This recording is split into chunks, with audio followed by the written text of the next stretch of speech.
Hello दोस्तों, मैं अनुराग पाठक economics diet के सेशन में आपका स्वागत है। तो पर्पस है कि इस सेशन से मैं आपके अंदर एक क्रिटिकल थिंकिंग की जो कैपेसिटी है उसको प्रमोट करने के लिए थोड़ा आपको मोटिवेट करूं। इसी रेस्पेक्ट में मैं आज 4 सितंबर के जो एडिटोरियल है उसके ऊपर मैं कुछ अपने पॉइंट ऑफ व्यू रखूंगा और फिर मैं आपके डिबेट के बेसिस पे आपके ओपिनियन लेना की कोशिश करूंगा। तो ये देखेंगे कि आप किस तरह से किस क्रिटिकल एस्पेक्ट्स में आपने अपने आइडियाज को डेवलप किया है। तो आज का जो आर्टिकल है, protecting gig workers, government needs a balance approach, बहुत ही अच्छा ये आर्टिकल मुझे लगा। और ये आर्टिकल के ऊपर अपने थॉट डेवलप करने के लिए आपको थोड़े से इनपुट की जरूरत पड़ेगी। और इसीलिए मैं फिर लास्ट में एक आप सबको एक अपॉर्चुनिटी दूंगा कि आप कोई एक साइड लेकर के अपने एक आर्ग्यूमेंट को रखें और उस आर्ग्यूमेंट के पीछे जो आप लॉजिक्स के साथ सपोर्ट करेंगे उसी लॉजिक पे आपके एडमिनिस्ट्रेटिव स्किल्स का एक असेसमेंट हो सकेगा। तो इस जीडी के टॉपिक को हम लास्ट में फिर से उठाएंगे। तो पहले देखते हैं कि इस आर्टिकल को समझने के लिए कि ये गिग वर्कर होते कौन है। गिग वर्कर 1920s में म्यूजिशियंस हुआ करते थे जिनको कि टेम्पररी इंगेज किया जाता था किसी ऑर्केस्ट्रा के प्रोग्राम में, और फिर वो टेम्पररी फिर डिसंगेज हो जाते थे अपने काम में, अपने दूसरे काम के लिए चले जाते थे। तो कुल मिलाकर के आज फिर से इस वर्ड को यूज किया जाता है जहाँ पे लोग टेम्पररी बेसिस पे ही जुड़ पाते हैं। इसीलिए ये जब आप गिग वर्कर्स को देखेंगे तो ये क्या है, टेम्पररी और फ्रीलांस अरेंजमेंट है जहाँ पर किसी डिजिटल प्लेटफॉर्म, ये बहुत इंपॉर्टेंट है, डिजिटल प्लेटफॉर्म के बेसिस में कुछ लोग किसी भी मतलब कैपेसिटी में हो, किसी भी प्रोफेशन में हो, वो ऑनलाइन फ्रीलांसर्स के रूप में काम करते हैं और फिर वो जिस समय चाहें तो एग्जिट हो सकते हैं।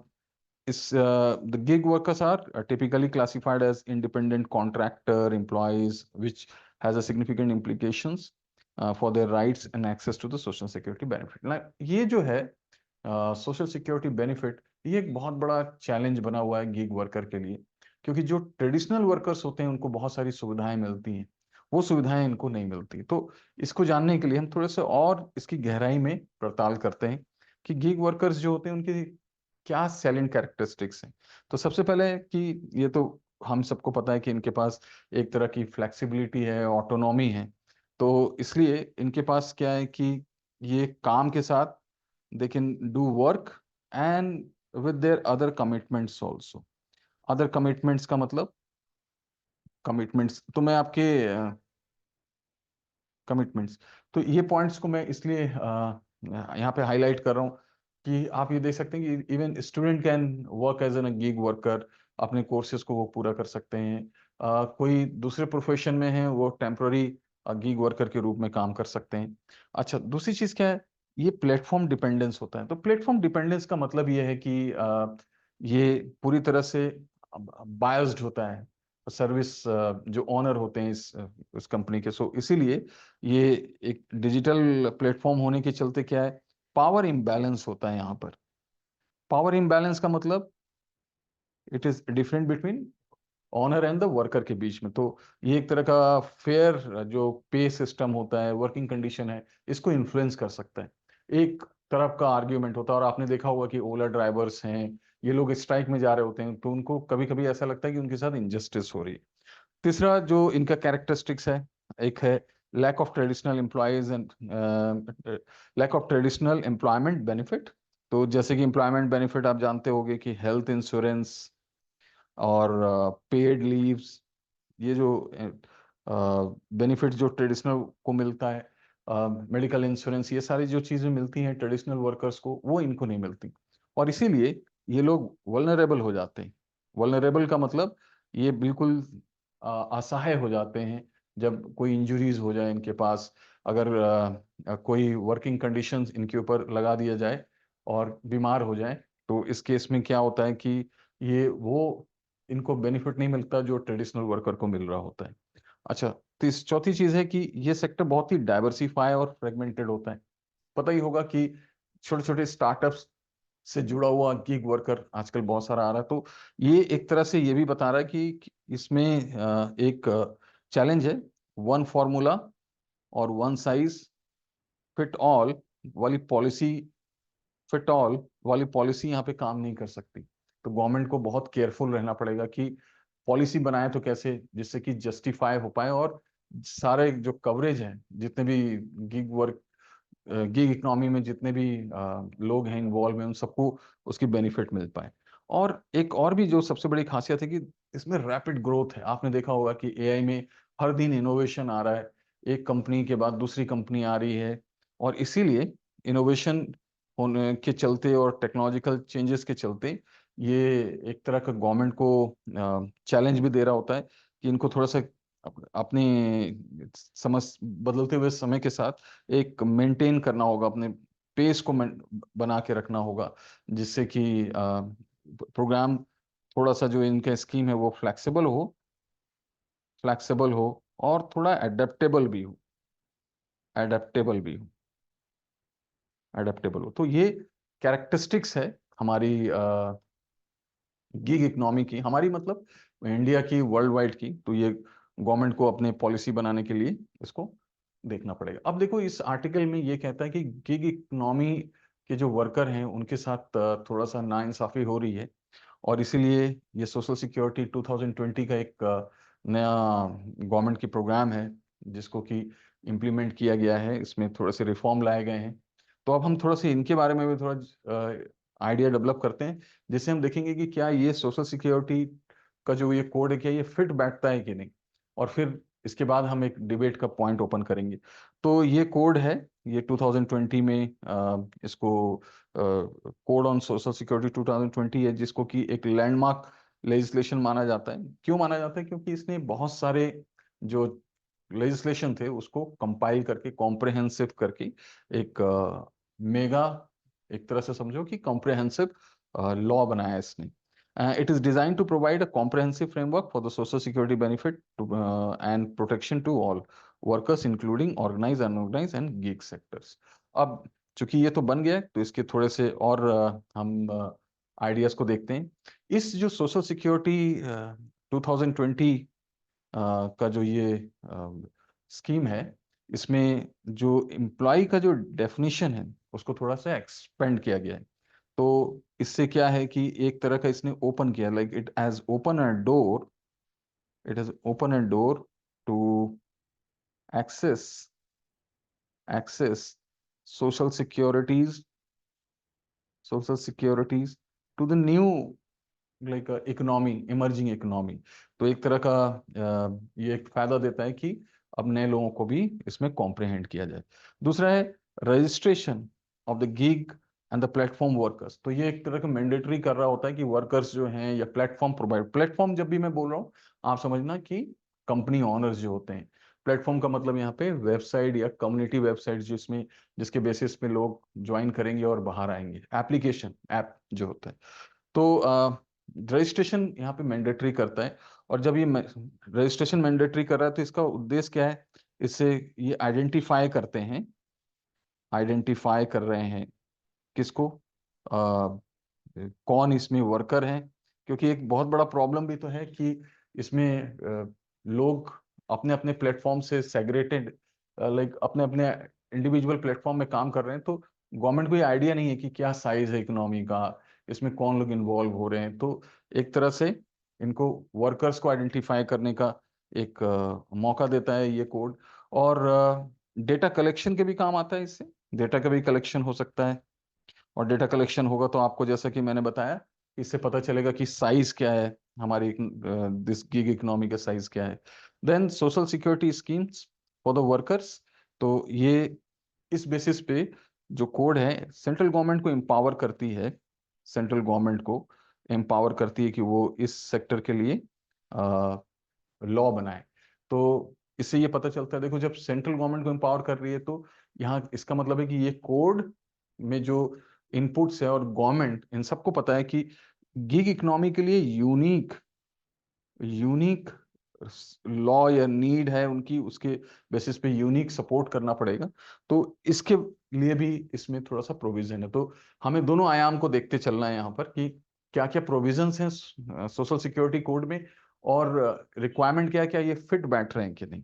Then contribution for from the aggregators. Aggregators वही है प्लेटफॉर्म ऑनर्स जो है, कंपनी ऑनर्स, उन्हीं को बोला जाता है। तो जब एग्रीगेटर से भी ये कंट्रीब्यूशन मांगा जा रहा है, तो इसका मतलब ये है कि कुछ परसेंटेज उनको भी यहाँ पर शेयर करना पड़ेगा सोशल सिक्योरिटी के लिए। तो ये जो कोड है, ये इसका एम ये भी दिखता है कि ये चाहता है aim to share responsibility from the both like private owners as well as the government. तो ये एक तरह से रिस्पॉन्सिबिलिटी को दोनों को कह रहा है कि like responsibility. So like it is in like giving in a sense that both should take like a what a kind of a responsibility to protect and support our gig worker.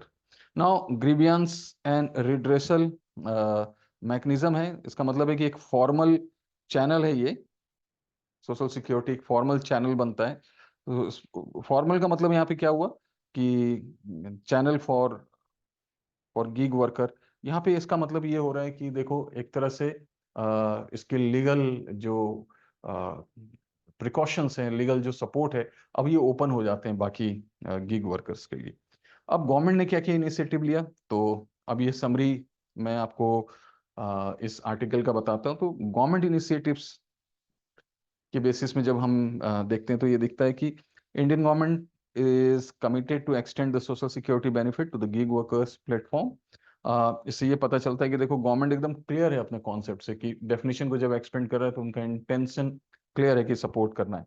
The government is exploring the various approach to include these gig workers to social security schemes similar to those available to the traditional employees. Now similar to that available to the traditional मतलब non gig workers जो हैं, जो बाकी companies में private limited में काम करते हैं।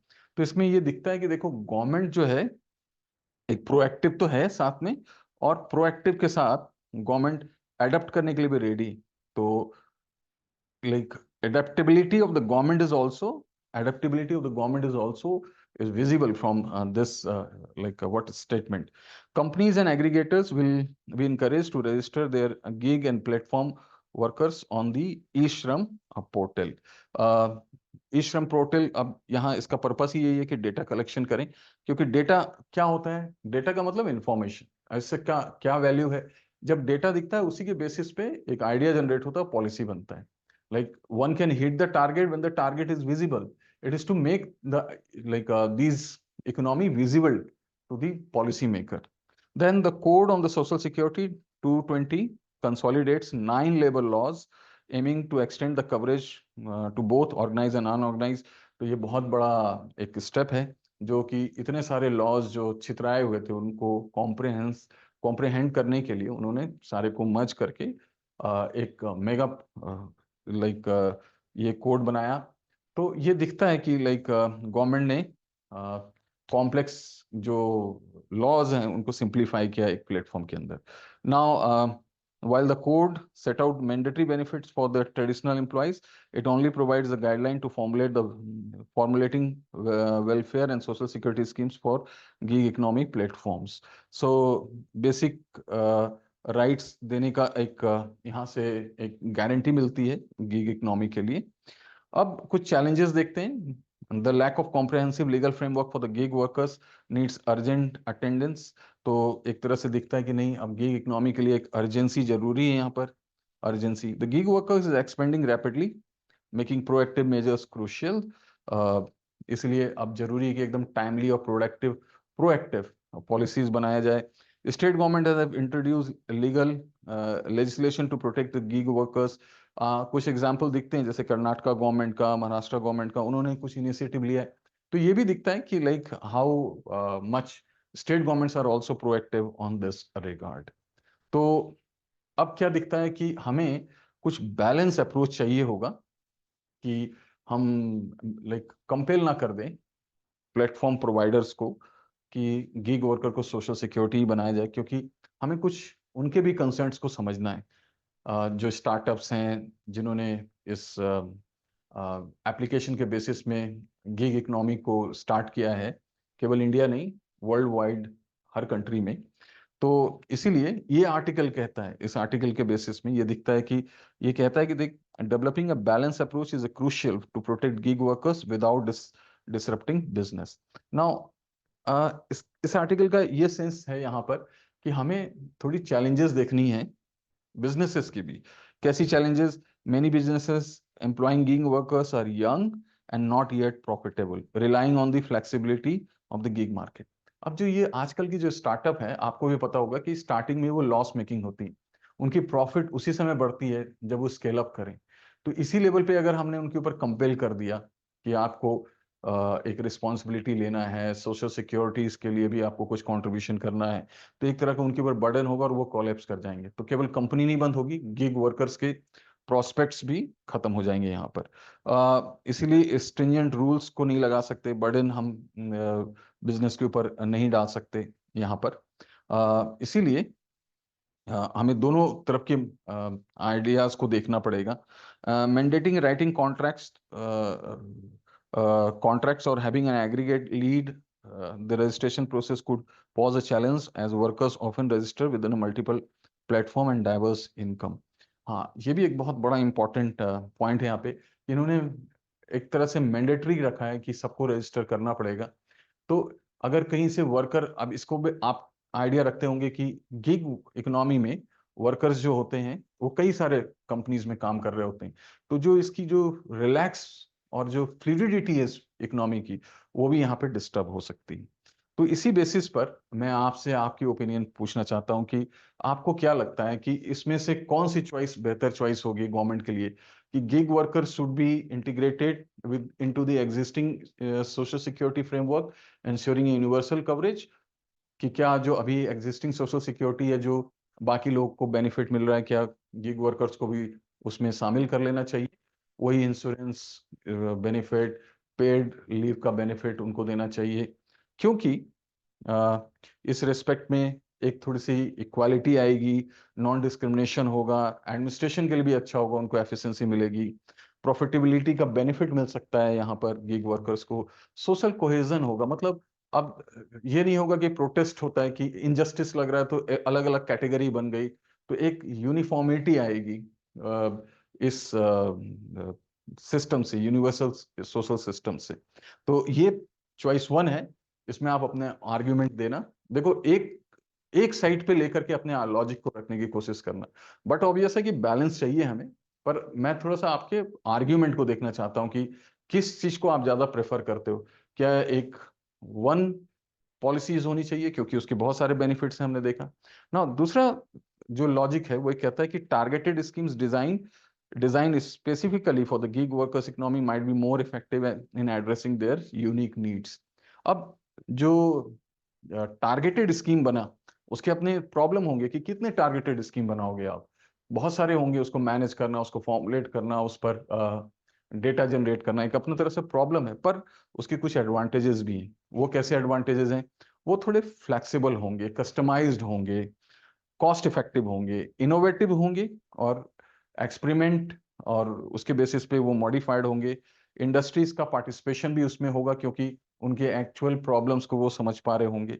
तो दोनों आयाम पर आप अपने चॉइस बना करके अपने ओपिनियन कम से कम 50 वर्ड्स, 30 to 50 वर्ड्स में दो तीन लॉजिक रखना। आप बोलना कि like I prefer choice one because, and give me 1 2 argument only, like why you think as a choice one would be the benefit for the government, and why choice two is benefit to the government. So take one stand, don't have a diplomatic attempt here कि, but obvious है कि conclusion में तो diplomatically लिखना पड़ेगा आपको, balance between these two, like, but critical thinking can be addressed when you will take one stand and given a so solid argument, इतने अच्छे आर्ग्यूमेंट दो कि लगे नहीं नहीं गवर्नमेंट को यही करते रहना चाहिए।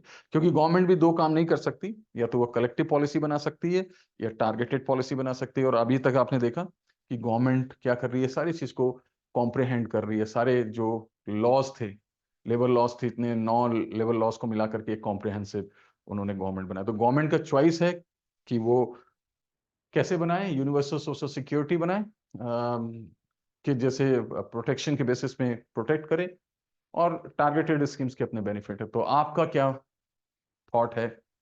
आप किस तरफ अपने स्टैंड रखते हो? तो अपने लॉजिक के साथ कमेंट बॉक्स में अपने आइडियाज को दें। तो ये सेशन यहीं तक है। Thank you very much.